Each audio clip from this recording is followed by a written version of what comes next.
लाल मेहंदी लावल्यानंतर तुमचे केस काहीसे असे दिसतात ना. माझे सुद्धा असेच दिसतात, कारण की माझे पण माथ्यावरती भरपूर केस पिकलेले आहेत. पण आता मला एक सिक्रेट सापडलेलं आहे की 2 स्टेपचं जर माझं मेहंदीचं रुटीन तुम्ही फॉलो केलं ना, तर तुमचे सुद्धा केस असेच अगदी छान असे फ्लॉलेस आणि ब्लॅक शायनी होतील. तर सगळ्यात पहिलं तुम्हाला लाल मेहंदी लावायची आहे, जी नॉर्मली तुम्ही लावता. तुमचे खूप जास्त पांढरे केस असतील ना, तर तुम्हाला अजून एक मेहंदी लावायची आहे. ती तुम्हाला व्हिडिओमध्ये पुढे बघायला भेटणार आहे, त्याच्यामुळे व्हिडिओ शेवटपर्यंत बघायचा आहे. तर बघा, एक पण स्टेप तुम्ही मिस करू शकत नाही. जर एक जरी स्टेप मिस झाली तरी तुम्हाला पाहिजे तसे रिझल्ट भेटणार नाही. सगळ्यात पहिलं आपण नॉर्मल मेहंदी, लाल मेहंदी जी पण तुम्ही वापरता ना, ती तुम्ही वापरू शकता. मी इथे VLCC चे 2 पॅकेट घेतलेले आहेत. आता मेहंदी छान तुमच्या केसांना कलर देण्याचा आणि स्मूथनेस देण्याचं सिक्रेट म्हणजे ती तुम्ही कशी भिजवता. तर मेहंदी भिजवण्यासाठी तुम्हाला जे डिकॉक्शन किंवा पाणी बनवायचं आहे ना, ते सगळ्यात महत्वाचं आहे. मी सुद्धा फक्त पाण्यात मेहंदी भिजवलेली आहे आणि अशा पद्धतीने जेल बनवून सुद्धा भिजवलेली आहे. दोन्ही पद्धतीमध्ये जमीन आसमानचा फरक आहे. फक्त पाण्यामध्ये भिजवली तर खूप जास्त ड्रायनेस जाणवतो, आणि जर तुम्ही अशा पद्धतीने जेल बनवून जर भिजवली तर तुमचे केस अगदी कंडिशनर लावल्यासारखे सॉफ्ट होतात, आणि मेहंदीच्या कलर सोबतच तुमच्या केसांना हेअर ग्रोथ सुद्धा भेटते. आहे का नाही खूप छान असं. त्याच्यामुळे अशाच पद्धतीने मेहंदी भिजवत जा. आता यासाठी तुम्हाला 2 चमचे मेथ्या, 2 चमचे जवस आणि मुठभर कढीपत्ता, अगदी आरामात भेटणाऱ्या गोष्टी आहेत. 2 चमचे चहा पावडर, 10 मिनिट उकळून घ्यायचं आहे, आणि त्याचं जे जेल किंवा पाणी बनतं ना, त्याच्यामध्ये तुम्हाला मेहंदी भिजवायची आहे. मी तरी अशी मेहंदी ना पूर्ण रात्रभर भिजवते, म्हणजे एक दिवस अगोदर भिजवते आणि दुसऱ्या दिवशी मी सकाळी लावते. तर बघा, दुसऱ्या दिवशी सकाळी तुम्हाला मेहंदी अगदी व्यवस्थित, तुम्हाला त्याचा छान असा थोडासा कलर ट्रान्सफॉर्म झालेला दिसतो. आणि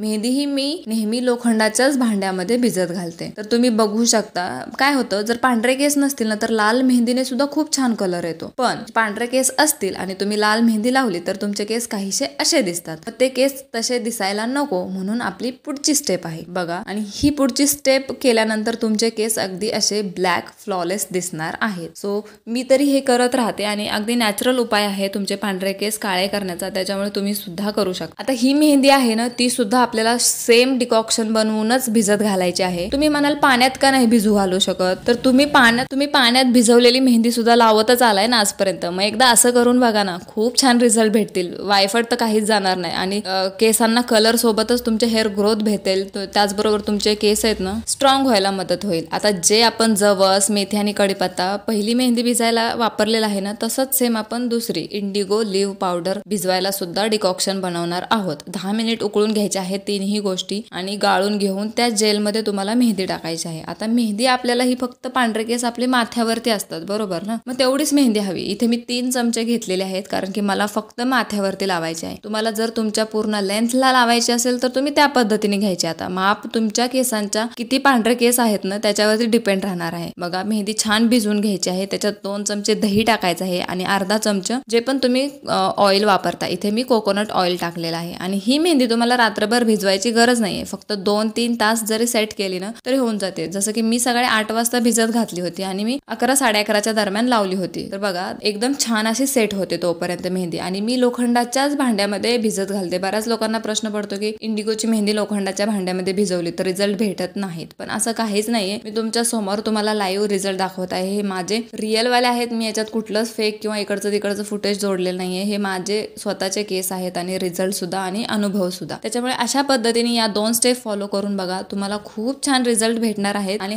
व्हिडिओ आवडला तर मला कमेंट करून नक्की सांगा तुम्हाला रिझल्ट भेटले तर, म्हणजे मला अजून सारे व्हिडिओ बनवायला प्रोत्साहन भेटूयात मग अजून एका नवीन व्हिडिओमध्ये. तोपर्यंत बाय.